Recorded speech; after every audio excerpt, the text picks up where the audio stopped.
Warren Buffett, Jack Bogle, Benjamin Graham. These are some of the greatest investors of the last century. Hollywood makes movies about men like these, or the shrewd investor who outsmarts others in the markets and amasses a huge fortune. Investing can often seem like a difficult or foreign task when you hear these stories or hear about these icons, but it really doesn't have to be. Think back to when you were young. Did you ever collect baseball cards, coins, maybe it was Beanie Babies, or something I was guilty of, Pokemon cards? It's really not that different of a concept. We're just taking out familiar, tangible items and replacing them with the intangibles of things like stocks and bonds. Today I want to give you a few of the different checkpoints that we look at before we decide someone is ready to start investing. Number one is cash flow.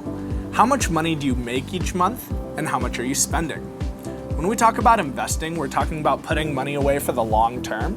And so we want to make sure that you have all of your current obligations met and aren't going to need to be dipping into and out of the money every time. Once you've determined that you have a positive cash flow, our next thing is to evaluate your personal financial situation. This is going to be different for every single person, but we're looking at, what do you own? How much is it worth? What are your liabilities? Do you have credit card debts or other high interest debt?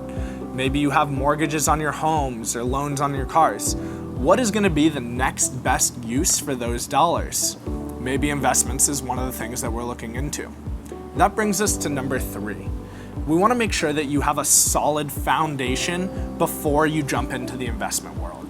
Do you have an emergency fund? Your rule of thumb is typically 3 to 6 months worth of expenses, but some people it's going to be even more. Do you have the proper insurances in place? Do you have a proper health plan, life insurance, disability, for some long-term care? We want to make sure that a catastrophic event doesn't derail your plan. If you can check all three of those boxes, cash flow, evaluating your financial position, and making sure that you have a solid foundation, you're ready to become an investor.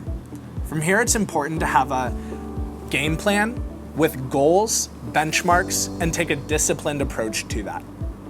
Make sure to check out our other blogs on some of the topics we talked about, like budgeting or how and where to invest. Thanks for listening.